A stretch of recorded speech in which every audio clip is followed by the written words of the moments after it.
Question में आपके पास given है कि एक ट्रांसफॉर्मेशन फाइंड आउट करनी है जिसका कर्नल इन दो से स्पैन हो रहा है। कर्नल के बारे में एक चीज ध्यान में रखनी है कि कर्नल के जितने भी वेक्टर्स होते हैं वो इस वेक्टर स्पेस के जीरो वेक्टर पे मैप होंगे। तो एक बार क्वेश्चन को कंसेप्ट समझते हैं ताकि अगर ये 2024 में भी रिपीट हो तब आपके 3 नंबर पूरे मिल जाने चाहिए आपको। तो कंसेप्ट ये है कि अगर ये वेक्टर स्पेस V है और ये वेक्टर स्पेस W है, सबसे पहले आपको इसका बेसिस बनाना है। बेसिस में हम 4 वेक्टर्स कंसिडर करेंगे, 1 2 3 4, उसके बाद 0 1 1 1, फिर हम कंसिडर करेंगे 1 0, मर्जी हमारी, जैसे 0 0 1 0 कंसिडर करेंगे, 0 0 0 1 कंसिडर करेंगे। ये जो दो वेक्टर्स है ये हम अपनी मर्जी से करेंगे। बेसिकली हम इन दोनों वेक्टर्स को बेसिस पे एक्सटेंड करेंगे। तो 4 वेक्टर्स हैं इसके बेसिस में, ये 0 पे मैप होगा, ये 0 पे मैप होगा। क्यों मैप होगा? क्योंकि गिवन है कि कर्नल में ये दो वेक्टर्स हैं।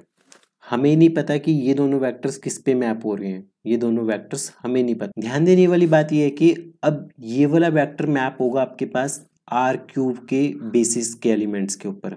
तो 1 0 0 एक एलिमेंट हो गया और अगला एलिमेंट होगा 0 1 0।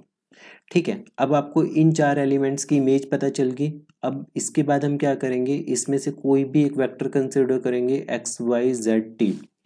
ठीक है, एक्स वाई जेड टी को आप इनके बेसिस की, इनके लीनियर कॉम्बिनेशन की फॉर्म में लिखोगे और फिर वहां पे टी अप्लाई कर दोगे। उम्मीद करता हूं कि आपको ये कॉन्सेप्ट पता चल गया होगा। 1 2 3 4 और 0 1 1 1, ये दोनों वेक्टर्स की इमेज 0 वेक्टर आ रही है।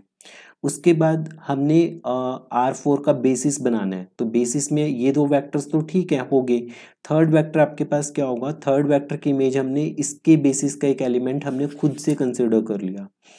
जरूरी नहीं आप 0 1 0 भी ले सकते हो, 0 0 1 भी ले सकते हो, आप अपनी मर्जी से कुछ भी ले सकते हो, पर सिमेट्रिकल मैनर में रखोगे तब ज़्यादा बेटर रहेगा।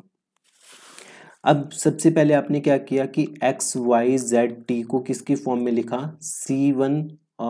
C1, उसके बाद आपके पास पहला वेक्टर क्या था? 1 2 3 4, 1 2 3 4। फिर C2 सेकंड वेक्टर था 0 1 1 1। फिर C3 फिर वेक्टर है 0 0 1 0। C4 देन नेक्स्ट वेक्टर है 0 0 0 1। अब ये लीनियर कॉम्बिनेशन में लिखने के बाद C1 C2 C3 C4 सबकी वैल्यूज निकाल लेनी है आपको। ये वैल्यूज कैसे निकालोगे? इनका लीनियर कॉम्बिनेशन बना के 4 इक्वेशंस बनाते हैं। C1 इक्वल टू एक्स आ जाएगा सबसे पहले, फिर 2C1 plus C2 equal to y आ जाएगा, क्योंकि देखो ना 2C1 plus C2 equal to y के equal, 3C1 plus C2 plus C3 equal to z. तो ये बनेगा आपके पास 3C1 plus C2 plus C3 equal to Z.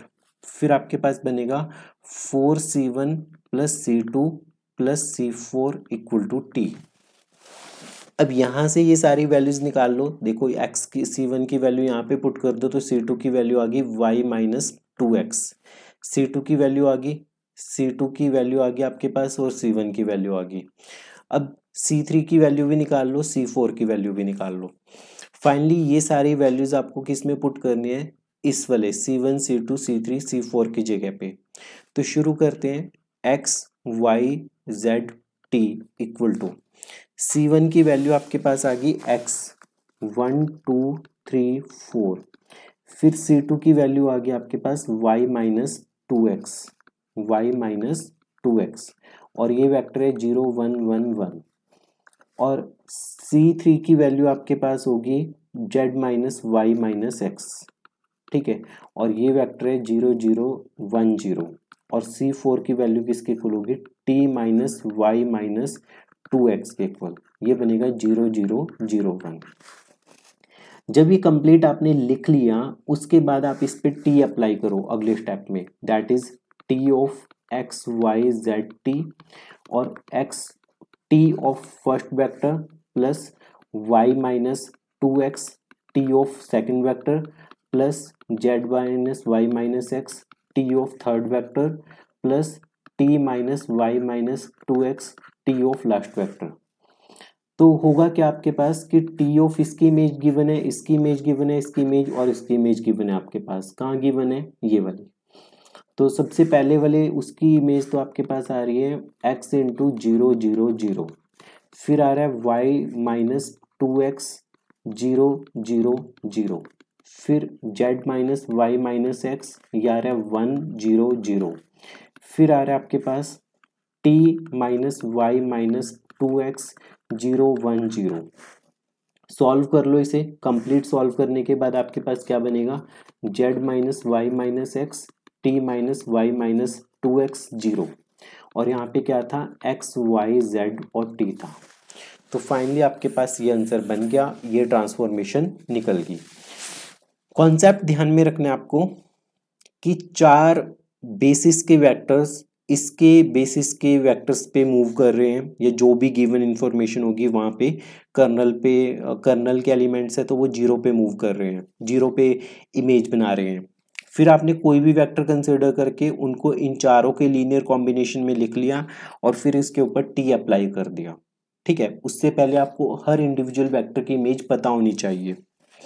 मिलते हैं एक और क्वेश्चन में जिसमें हम सेम कॉन्सेप्ट डिस्कस करेंगे, जिसमें कर्नल स्पेस स्पैन होगा 2 वेक्टर्स की हेल्प से, और वो क्वेश्चन आपके पास 2014 और 17 में रिपीट हो चुके हैं। 2014 और 17 में रिपीट हो चुके हैं।